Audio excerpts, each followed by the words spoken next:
Hello everyone, नमस्ते, राधे राधे। कैसे हो आप सभी। तो राधा अष्टमी आने वाली है। अभी कुछ दिन पहले जन्माष्टमी गई, मतलब कृष्ण जी का जन्मदिन था। फिर गणेश चतुर्थी गई, जिस दिन गणेश जी का जन्मदिन था। अब कल राधा अष्टमी है, जिस दिन राधा जी का जन्मदिन होगा। तो राधा जी का जन्मदिन किस तरह से मनाया जाए, राधा अष्टमी किस तरह से पूजी जाए, राधा अष्टमी का व्रत होता है या नहीं होता है, राधा अष्टमी के दिन क्या करना चाहिए, राधा जी कौन है, मतलब उनकी पूजा क्यों करें, कैसे उनका जन्म हुआ, ये सब कुछ आज की वीडियो में जानेंगे। तो चलिए वीडियो को स्टार्ट करते हैं। तो चलिए जानते हैं राधा अष्टमी की पूजा किस तरह से की जाए और राधा जी कौन है। वैसे तो राधा जी, ऐसा कौन है जो राधा जी को नहीं जानता। हर कोई है जो राधा जी को जानता है। राधा जी कृष्ण का दिल है, वो दिल जिसके अंदर हर कोई भक्त रहना चाहता है। मतलब डायरेक्ट इनडायरेक्ट हम सभी लोग जो है माता राधा रानी के दिल के अंदर या माता रानी के अंदर प्रवेश करना चाहते हैं, क्योंकि वो कृष्ण भगवान का दिल है। तो एक बार किसी ने कृष्ण भगवान से प्रश्न किया कि प्रभु, आपकी और राधा जी की शादी क्यों नहीं हुई। तब कृष्ण भगवान ने बहुत ही प्यारा सा उत्तर दिया कि शादी करने के लिए दो लोगों की जरूरत होती है, लेकिन राधे कृष्ण दो है ही नहीं, ये तो एक ही इंसान के दो नाम हैं। तो राधे जी जहाँ होती हैं वहाँ कृष्ण होते हैं, जहाँ कृष्ण है वहाँ राधे जी होते हैं। कहते हैं कि रा बोलने से हमें भक्ति मिल जाती है और धा बोलने से तो राधा नाम सुनने के लालच में श्री कृष्ण भगवान भक्तों के पीछे पीछे चल पड़ते हैं। अगर आप चाहते हैं कि कृष्ण भगवान आपके घर में आए, आपके घर में वास करें, तो राधा जी का नाम रटते रहिए।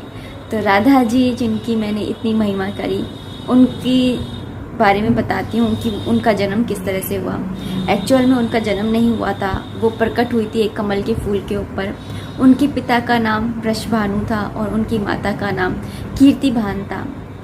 और जो वृषभानु थे, उन्होंने पहले समय में, मतलब कि पहले जन्म में काफ़ी तपस्या करी विष्णु भगवान की, उनको पाने के लिए, उनके मन में एक जगह पाने के लिए, उनकी शक्ति पाने के लिए, या कहूँ कि मन स्मरण में कहीं जगह पाने के लिए। तो श्री कृष्ण भगवान ने उनको तथास्तु का आशीर्वाद दिया था, जिसकी वजह से ही राधा रानी जो है उनको प्राप्त हुई थी। लेकिन राधा रानी ने जन्म नहीं लिया था।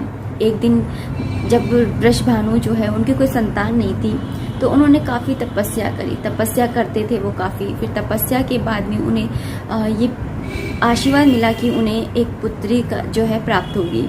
उन्होंने सोचा कि हाँ, हो जाएगी। लेकिन एक दिन वो नहाने के लिए गए हुए थे सरोवर में। सुबह 4 बजे का टाइम था। 4 बजे वो सरोवर में नहाने के लिए गए, तो वहाँ पर उन्होंने एक बहुत ही प्रकाश देखा, बहुत ही ज़्यादा प्रकाश देखा। उन्होंने देखा कि ये क्या है जो सरोवर में इतना प्रकाशमान हो रहा है। उन्होंने पास जाकर देखा तो एक स्वर्ण कमल था, वो बहुत ज़्यादा प्रकाशमान हो रहा था। तो उन्होंने और पास जाकर के देखा तो स्वर्ण कमल जो था वो प्रकाशित नहीं हो रहा था। स्वर्ण कमल के अंदर एक पुत्री थी, एक छोटी सी बच्ची थी जो प्रकाशित हो रही थी। वृषभानु जी बड़े अचंभित हो गए कि ये कौन है, क्या है, कैसे, मतलब क्या है। हर कोई हो जाता है ना शॉक्ड।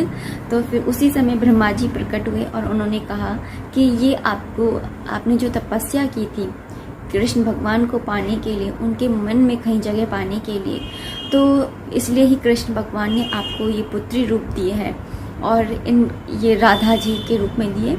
तो फिर वो अपने घर पर ले जाते हैं। घर पर ले जाने के बाद में वो देखते हैं कि राधा जी ना तो सुन सकती हैं, ना बोल सकती हैं, ना आंखें खोलती हैं, ना रोती हैं, ना कुछ भी, मतलब कुछ नहीं करती, ना खाती हैं, ना पीती हैं। क्या करें। वो बड़े परेशान हो जाते हैं, क्योंकि वो एक जिम्मेदारी की तरह थी कि किस तरह से अब वो क्या करें, मतलब उन्हें समझ में नहीं आ रहा था। उसी समय नारद मुनि, यानी कि नारायण भगवान, मतलब नारायण वो आए, प्रकट हुए और उन्होंने वृषभानु जी से कहा कि आप जो है बच्ची को आशीर्वाद दिलाइए, जश्न मनाइए, सब लोग आएंगे, बच्ची सब शोर शराबा सुनेगी, खुशियाँ देखेगी तो शायद आंखें खोल ले। तो इस तरह से वो जो है एक फंक्शन रखते हैं अपने घर के अंदर, जिसके अंदर आसपास के गांव के लोगों को भी बुलाते हैं। तो कृष्ण भगवान और उनके पिता जो थे वो भी आते हैं उसके अंदर। तो जब राधा जी का जन्म नहीं हुआ था तो कहीं ऊपर जब राधे कृष्ण एक साथ बैठे थे, तो राधा जी को जब कृष्ण ने कहा कि तुम्हें वृषभानु जी के यहाँ पे जाना है और वहाँ पर जन्म लेना है, वहाँ पे प्रकट होना है, तो राधा जी ने कहा कि मैं आपके बिना वहाँ चली तो जाऊँगी, लेकिन इतना ध्यान रखिएगा कि प्रभु मैं आपको जब मैं अपनी आंखें खोलूँ तो सबसे पहले मैं आपको ही पाऊँ सामने, और जब तक आप नहीं होगे मैं अपनी आंखें नहीं खोलूँगी। तो कृष्ण भगवान ने कहा था कि ठीक है राधे, जैसी तुम्हारी मर्जी। तो जब कृष्ण भगवान आए तो खेलते खेलते वो झूले के पास में आए और उन्होंने राधा रानी को जैसे ही टच किया, राधा रानी ने अपनी आंखें खोली, सामने कृष्ण को पाया और फिर वो जोर जोर से रोने लगी, किलकारियाँ मार मार के। जो वृषभानु जी थे वो बड़े ही प्रसन्न हुए, और इस तरह से जो राधा रानी है उनका जो प्रकट होने का जो प्रकट हुई थी वो उनकी ये स्टोरी है। राधा रानी जो है वो कृष्ण भगवान की को अपना प्रभु, अपना प्यार, अपना पति सब कुछ मानती थी, और कृष्ण भगवान भी राधा जी को अपना सब कुछ मानते थे। राधा जी का अगर मैं कहूँ तो राधा जी जो हैं हमारे घरों में तुलसी रूप में रहती हैं, हर जिसके घर में रहती हैं, और हर कोई जानता है कि तुलसा जी का और नारायण भगवान का क्या रिश्ता है।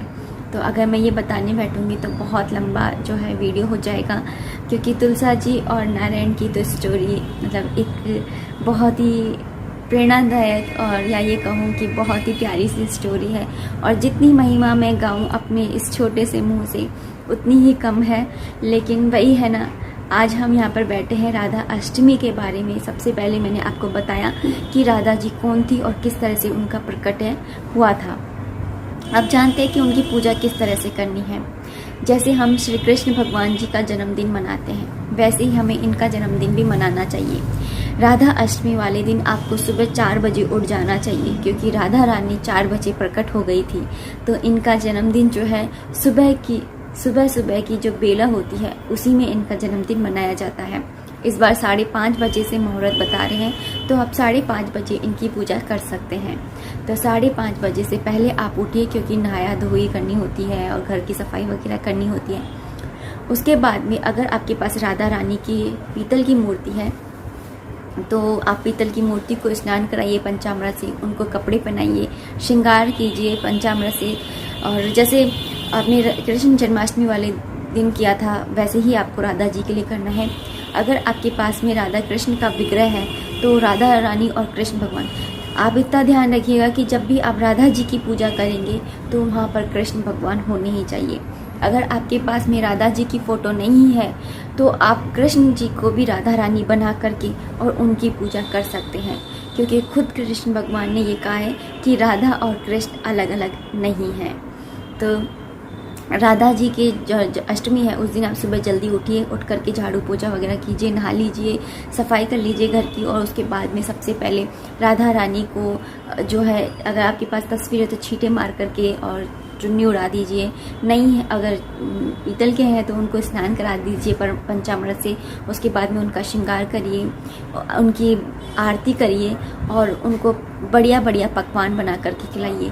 कहते हैं कि उनको जो है पुए और क्या बोलते हैं अरबी की सब्जी बहुत ज़्यादा पसंद थी, तो आप इस दिन ये ज़रूर बनाइए। जो राधा रानी थी वो श्री कृष्ण भगवान के लिए जब भी पकवान बनाती थी, आपको मालूम है जब भी वो खाना बनाती थी तो जो खाना उन्होंने एक बार बना दिया, जैसे अरबी की सब्जी आज बना दी तो फिर उन्होंने कभी दोबारा अरबी की सब्जी उनके लिए नहीं बनाई। वो रोज़ नए नए पकवान बना करके कृष्ण भगवान को खिलाती थी। वो इतनी ज़्यादा कृष्ण, वो जो रसोई घर है उसके अंदर मतलब खाना बनाने में इतनी कुशल थी, इतनी परफेक्ट थी, इतनी अच्छी थी। तो आज उनका बर्थडे है तो अच्छे अच्छे पकवान बना करके आप उनको भोग लगाइए। पुए हैं, पूड़ी है, खीर है, अरबी की सब्जी है, ये सब चीज़ें बनाइए और उसके बाद में उनको भोग लगाइए, आरती कीजिए भोग लगाने के बाद में, और इस तरह से उनका व्रत जो है सेलिब्रेट कीजिए। तो अब ये जानते हैं कि आज के दिन उनका व्रत करना है या नहीं करना है। तो देखिए, कुछ लोग होते हैं जो व्रत करते हैं और कुछ लोग होते हैं जो भोग लगाने के बाद में खाना खा लेते हैं। तो आप लोगों को जैसे आप लोगों को सुविधा लगती है आप उस अकॉर्डिंग कर सकते हैं। जिस तरह से आप करते आ रहे हैं उस तरह से आप कर सकते हैं। राधा रानी की पूजा जो है इतनी ज़्यादा कठिन नहीं है, बिल्कुल सरल सी पूजा है। सुबह जल्दी उठ करके आपको ये पूजा करनी होती है और बस राधा रानी जो है आप सब पर कृपा बनाए रखे, यही मैं दुआ करूँगी, यही मेरी प्रार्थना है राधा रानी से। कहते हैं कि जो जन्माष्टमी का व्रत करता है उन्हें राधा अष्टमी का भी व्रत करना चाहिए। राधा अष्टमी के दिन राधा जी की भी पूजा करनी चाहिए, क्योंकि तभी उनकी पूजा जो है कंप्लीट मानी जाती है। जन्माष्टमी का त्यौहार तभी कंप्लीट माना जाता है। तो चलिए अब इस वीडियो को मैं यहीं पर ही एंड करना चाहूँगी। आई रियली होप कि आपको मेरा ये वीडियो पसंद आया होगा और आपको समझ में भी आया होगा कि राधा रानी की जो पूजा है किस तरह से करनी है, राधा रानी का जन्म किस तरह से हुआ था, वो किस तरह से प्रकट हुई थी और राधा रानी जो है भाद्रपद की अष्टमी वाले दिन ही प्रकट हुई थी। तो चलिए अब इस वीडियो को एंड करते हैं, क्योंकि मैं राधा रानी की जितनी बखान करूँगी उतनी ही कम है, क्योंकि राधा रानी और कृष्ण की लीलाएँ तो एक अगर मैं बैठूँ ना तो घंटा 2 घंटा मैं बात कर सकती हूँ, उनकी इतनी सारी स्टोरियाँ हैं। तो चलिए मिलते हैं नेक्स्ट वीडियो में। टिल देन बाय बाय, जय माता दी, राधे राधे।